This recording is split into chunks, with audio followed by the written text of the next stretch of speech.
요한복음 8장의 말씀은 음행 중에 잡힌 여자를 예수님 앞에 데려오는 장면으로부터 시작합니다.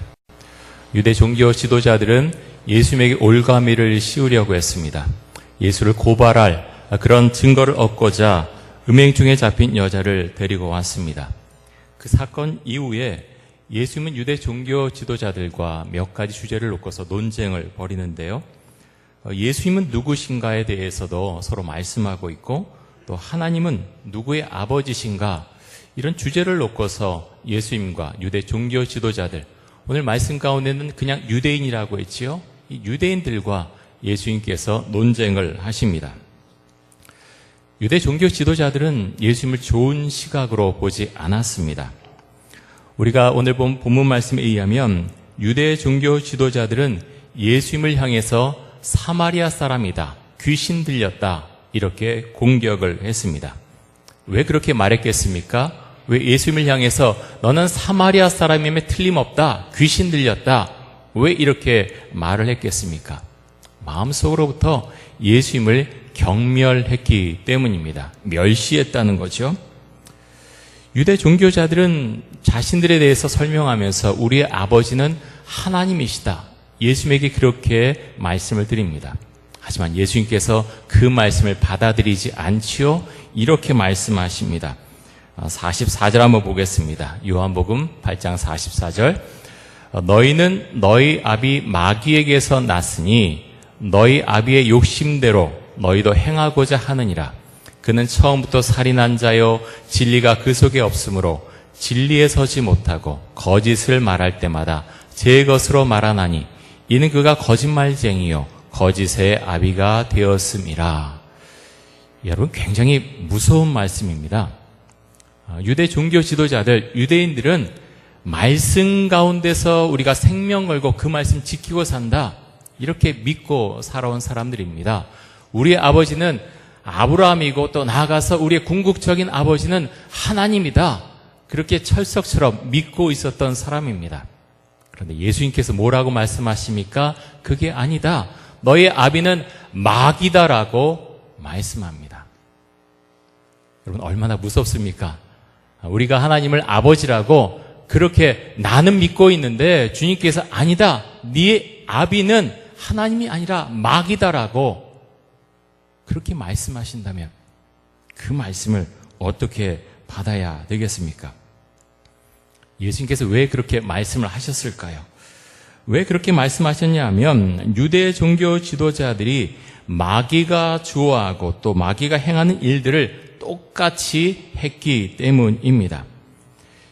여러분, 마귀가 어떤 일을 좋아합니까? 오늘 말씀에 따르면 거짓을 좋아합니다. 거짓말하고 거짓된 진리에서 벗어난 행동들을 합니다.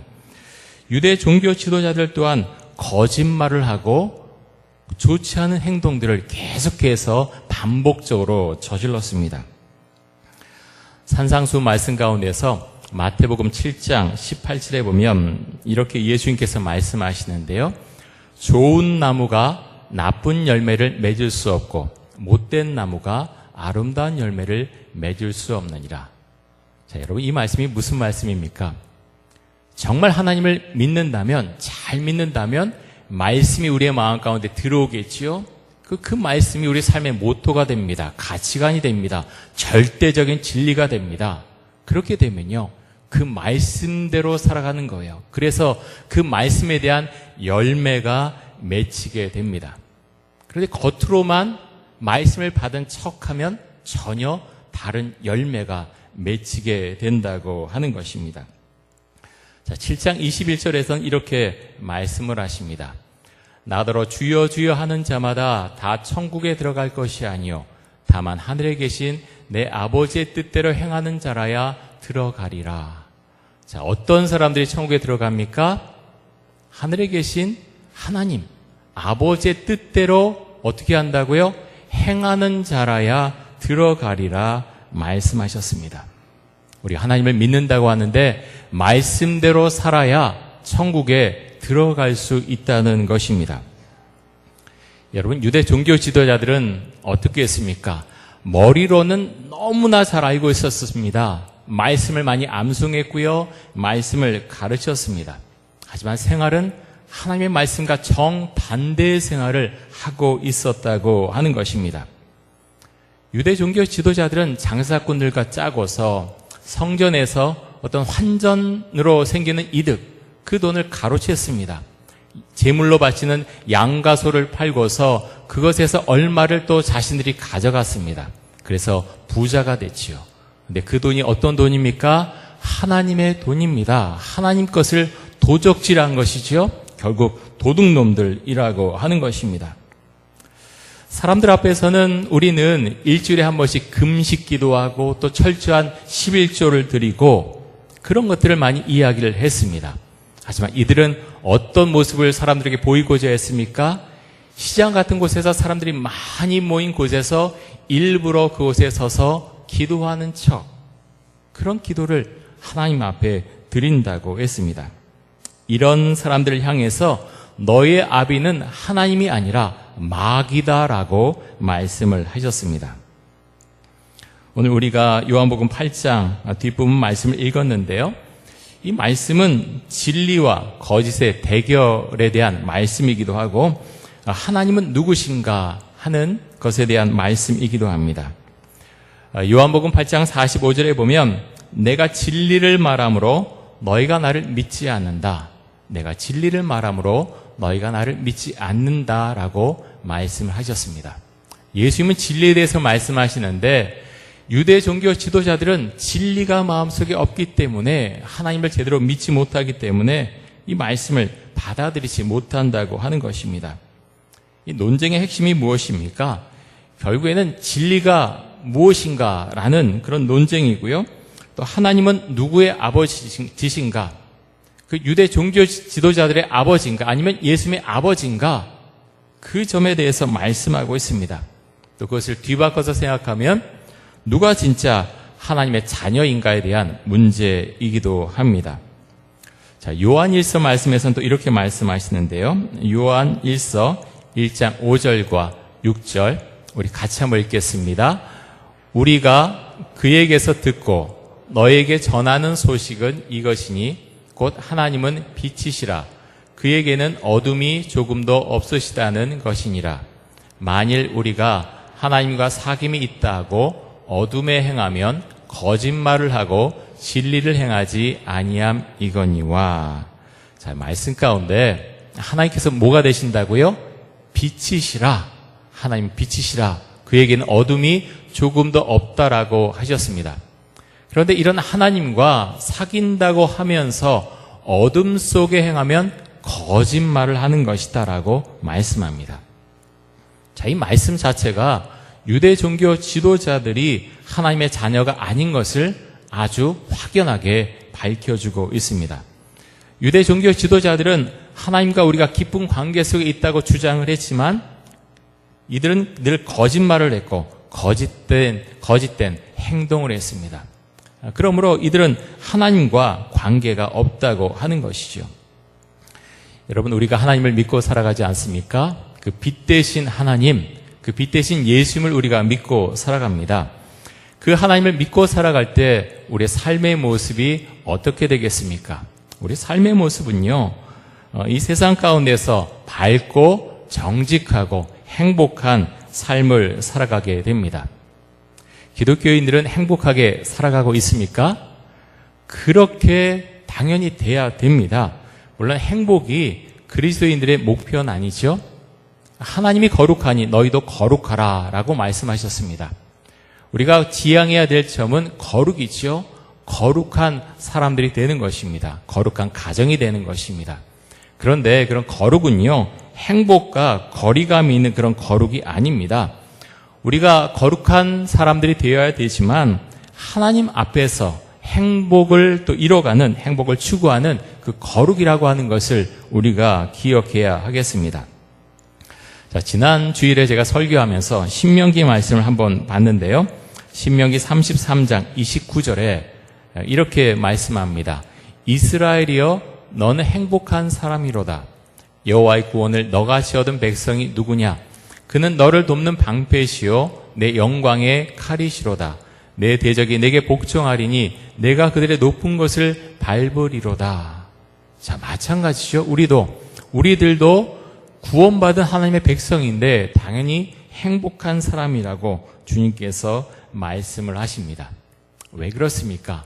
우리를 수렁에서 건져주시고 구원의 은혜를 주시고 그 예수님과 함께 이 세상을 살아가게 해주셨기 때문입니다.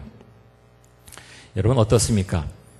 예수 믿고 사는 것 행복하십니까? 예, 마음속 깊이 한번 대답을 한번 해보십시오. 제가 여러 번 그런 질문을 하지요. 자꾸 근본적인 질문을 드립니다. 고난을 이기기 위해서 예수님을 믿는다? 맞습니다. 그 말씀도 맞습니다. 그런데 예수님 믿으면서 행복하십니까? 그 질문에도 답변할 수 있어야 됩니다. 여러분 유시민 씨 잘 아시죠? 유시민 씨가 정치를 하다가 2013년에 정치를 그만두고 이제 작가의 길로 들어섰습니다. 그분이 그런 이야기를 하세요. 왜 내가 정치하는 것을 그만뒀느냐 하면 지나온 세월들을 돌이켜보면서 인터넷에 내 사진이 올라온 것을 한 10년 정도 올라온 것을 살펴봤는데 그 사진 가운데서 웃는 것을 거의 찾아보지 못했고 그리고 내가 내 사진을 보면서 참으로 고통스러워하는 그 모습을 참 많이 보았습니다. 고통스러웠다는 거예요. 그래서 내가 이 길을 계속 가는 것은 정말 좋은 것이 아니구나. 늦기 전에 내가 정치 관둬야 되겠다 생각하고 2013년에 정치를 그만뒀다고 합니다. 여러분 똑같은 질문을 하고 싶습니다. 우리들의 모습은 어떻습니까? 예수님 믿은 지 얼마나 되셨지요? 지나온 시간 동안 우리의 사진을 쫙 펼쳐본다면 나는 정말 예수 믿으면서 얼마나 행복했었나? 한번 그 모습을 한번 살펴볼 수 있을 것 같습니다. 직장에서도 마찬가지겠고요. 가정 안에서도 마찬가지겠죠. 교회 안에서의 우리 모습뿐만 아니라 가정 안에서, 직장 안에서 내가 예수를 믿고 살아갔는데 나의 모습은 어떤가? 그 사진을 한번 쫙 펼쳐놓고 본다면 내가 어떤 삶을 살고 있는지 우리는 느끼고 또 알 수 있을 것입니다. 우리 몸 가운데 세포가 참 많이 있는데요. 그 가운데 거울신경 세포라고 하는 세포가 있다고 합니다. 거울신경 세포. 의사 선생님들은 더 잘 아시겠는데요. 이 거울신경 세포는 타인의 행동을 보기만 해도 자신이 그 행동을 하는 것처럼 작동하는 신경 세포라고 합니다. 좀 이제 어렵게 말씀드렸는데 이런 거예요. 가령 우리가 어떤 분을 만납니다. 근데 그분은 너무나 볼 때마다 늘 활짝 웃습니다. 너무 인상도 좋고 보는 분들의 마음을 편하게 합니다. 그러면 그것에 투사가 되는 거예요. 마치 거울이 반사되듯이 나도 기분이 좋아지고 나도 모르게 얼굴이 펴지고 웃게 되는 것입니다. 그 반대로 어떤 분을 만났는데 이분은 늘 인상을 찌푸리고 있어요. 늘 환한 얼굴이에요. 그러면 나도 모르게 내 마음도 굳어지게 되는 것. 이것이 우리 몸 안에 있는 이 거울신경 세포라고 하는 것이 작용을 해서 그렇게 나도 모르게 반응을 한다고 하는 것입니다. 여러분, 나의 모습은 어떻습니까? 오늘 교회 오셨는데 제가 이제 예배드리기 전에 밑에서 보니까 안내하시면서 참 밝게 웃으면서 안내하세요. 들어오시면서 밝게 인사하세요. 너무 좋지요. 너무 좋지요. 교회 안에서의 나의 모습은 주로 웃는 모습입니까? 아니면 인상 쓰고 늘 환한 모습입니까? 여러분, 제가 이렇게 웃으면서 질문하시면 중요한 질문입니다. 너무 중요한 질문입니다. 왜냐하면 우리가 어떤 일에 대해서 화가 날 수도 있어요. 그런데 늘 나의 모습이 교회 안에서 인상 쓰고 주차하는 모습이라고 하면 나의 모습 다시 한번 살펴봐야 됩니다. 제가 볼 때 그런 분들 없으신 것 같은데 그래서 우리가 나의 얼굴은 어떤 모습인가 살펴봐야 된다는 겁니다. 가정 안에서도 마찬가지고요. 직장 안에서도 마찬가지입니다. 우리나라 같은 경우는 남자들의 표정이 굳어있는 경우가 좀 더 많은 것 같습니다. 아마도 이제 6.25의 영향 때문에 그런 것 같아요. 좀 더 이제 근엄하고 좀 더 무게 있게 보이고 좀 그런 모습들이 있는데 근데 우리가 생각을 해봐야 됩니다. 나는 유교의 영향을 더 많이 받아야 되나? 아니면 예수님의 영향을 더 많이 받아야 되나? 제가 왜 이런 말씀을 드리냐고 하면요. 예수님을 믿고 산다고 하는 것은 행복이 우리 가운데 들어오는 것을 의미합니다. 그래서 우리가 말씀을 진지하게 봐야 되고 때론 고민도 하고 십자가 앞에 나가서 울면서 기도하기도 하지만 행복감이 우리의 마음 가운데 밀려 들어오는 것, 그것이 믿음의 모습이라고 하는 것입니다. 요한일서 1장 말씀에서 아까 그렇게 말씀하셨지요. 하나님께서 빛이시고 어둠이 전혀 없으시다라고 말씀하셨습니다. 마태복음 5장에 보면 예수님께서 그리스도인들을 향해서 너희는 세상의 빛이다, 너희는 세상의 소금이다라고 말씀하셨습니다. 여러분, 우리가 세상의 빛으로 살아가려면 우리는 어떤 얼굴 모습을 가지고 세상을 살아가야 하겠습니까? 어떻게 해야죠? 우리의 얼굴 모습이 어때야 되지요? 웃어야 되겠지요? 밝아야 되겠지요? 나는 늘 인상 쓰고 늘 힘들어하고 마음이 어렵고 그런 가운데서 우리 교회 같이 가요 라고 하면 같이 갈 분들이 사실 별로 나타나지 않을 것 같습니다. 그렇겠지요. 아, 예수 믿으면 저렇게 되는구나. 저 사람 뭐가 저렇게 좋지? 왜 얼굴이 밝은 거지? 내가 알기로 저 사람 무슨 일이 있는데 왜 얼굴이 저렇게 훤하지? 여러분, 그래서 우리는 이런 웃는 문제, 행복한 문제, 이것은 단순히 내 인상만의 문제가 아니라 예수께서 정말 내 삶을 지배하고 있느냐, 내 마음을 지배하고 있느냐, 나의 영을 지배하고 있느냐, 바로 그것의 문제라고 하는 것입니다. 여러분, 예수를 믿는 삶의 자리에서 정말 행복하실 수 있기를 바랍니다. 우리 서로 옆에 분에게 한번 인사하시겠는데요. 한번 이렇게 인사하면 좋겠습니다. 한번 웃으시면서 인상 정말 좋으시네요. 한번 인사하겠습니다. 인상이 정말로 좋으십니다. 한번 인사하겠습니다. 예. 인사하셨어요? 우리 또 한 번 더 인사하겠는데요. 조금 쑥스러워도 정면으로 한번 응시하시면서 늘 활짝 웃으세요. 한번 인사하겠습니다. 늘 활짝 웃으세요. 예, 고맙습니다. 여러분의 모습 보니까 참 좋습니다. 활짝 웃으시는 모습이 참 보기 좋습니다. 예수님은 우리에게 그런 은혜를 주길 원하세요.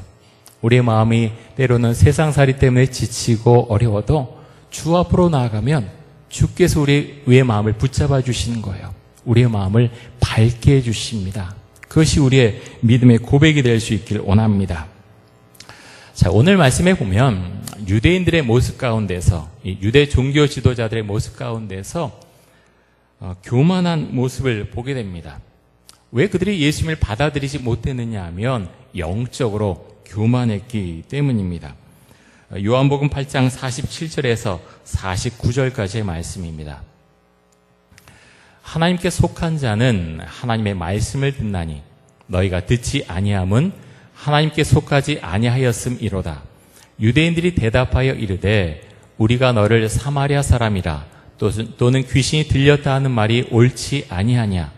예수께서 대답하시되 나는 귀신 들린 것이 아니라 오직 내 아버지를 공경함이거늘 너희가 나를 무시하는도다.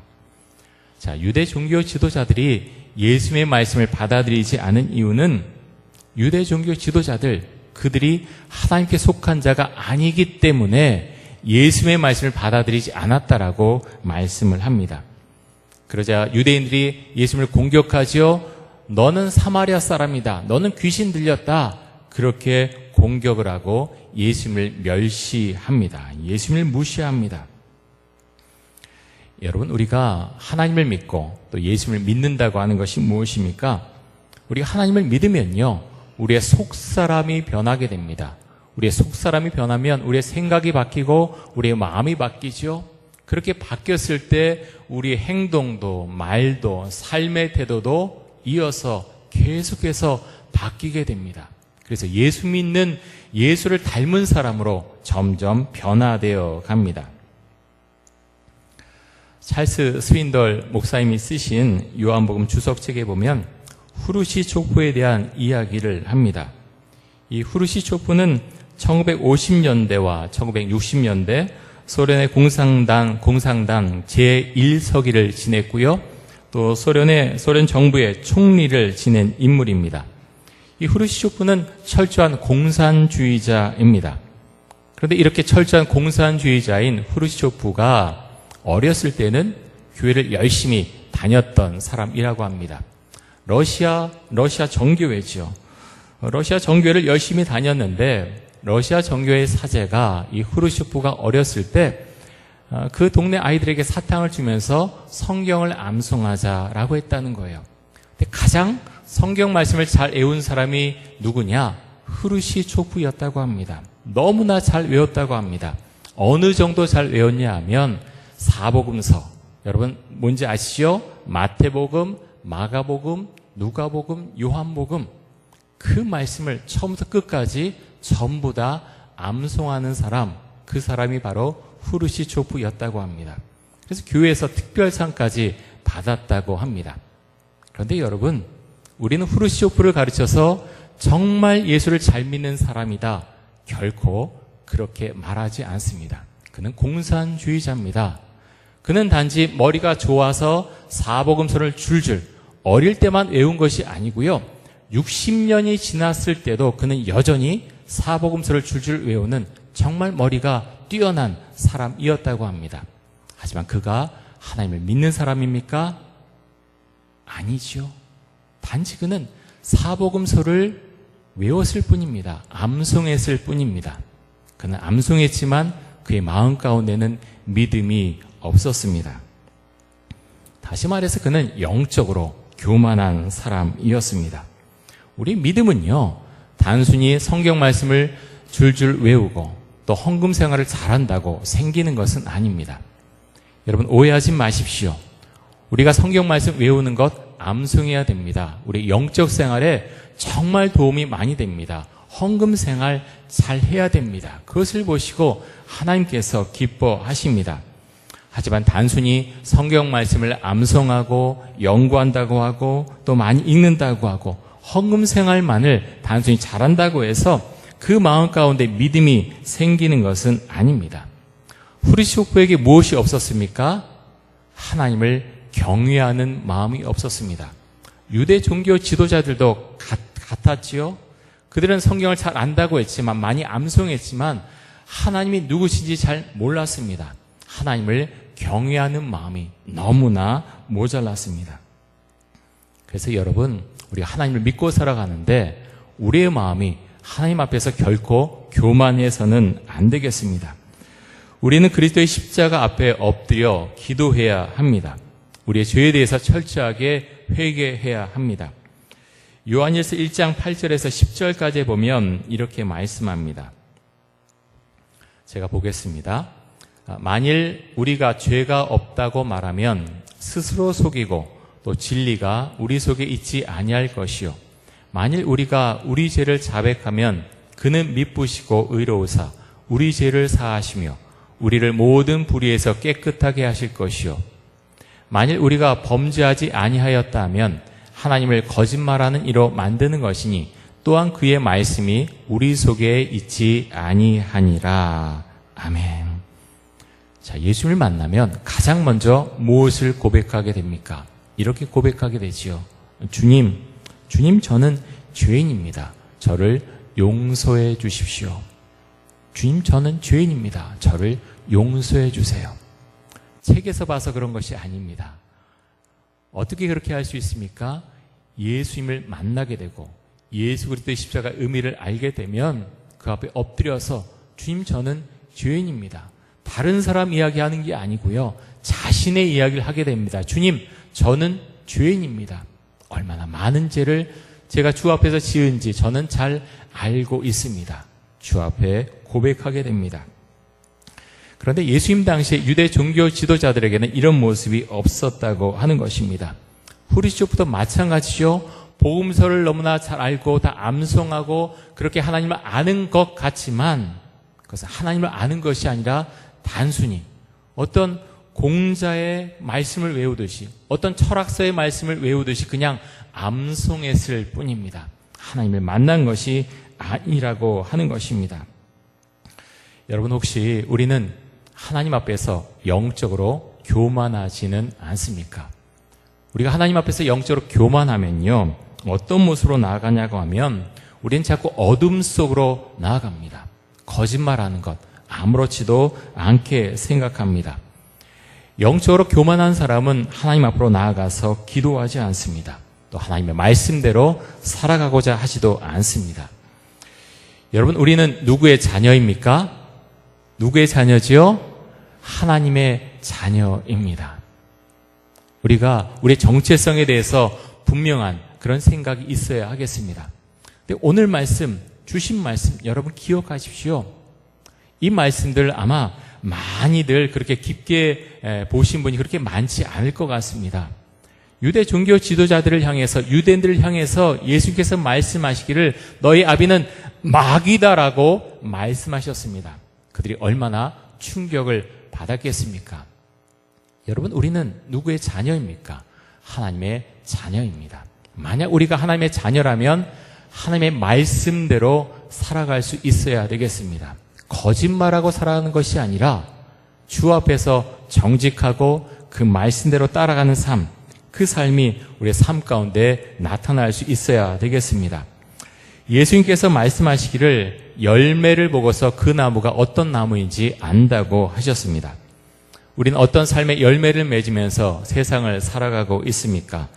갈라디아서 5장 22절에서 24절까지의 말씀을 보겠습니다. 우리 같이 한번 읽습니다. 오직 성령의 열매는 사랑과 희락과 화평과 오래 참음과 자비와 양성과 충성과 온유와 절제니 이 같은 것을 금지할 법이 없느니라. 그리스도 예수의 사람들은 육체와 함께 그 정욕과 탐심을 십자가에 못 박았느니라. 아멘. 우리 삶의 열매가, 성령의 열매가 삶 가운데 나타날 수 있길 원합니다. 이 9가지 성령의 열매, 나아가서 전도의 열매, 또 주께서 나에게 명령하신 어떤 십자가의 길, 그런 삶의 열매가 우리의 삶 가운데 나타날 수 있어야 되겠습니다. 이제 마지막으로 24절 우리 같이 한번 읽었는데요.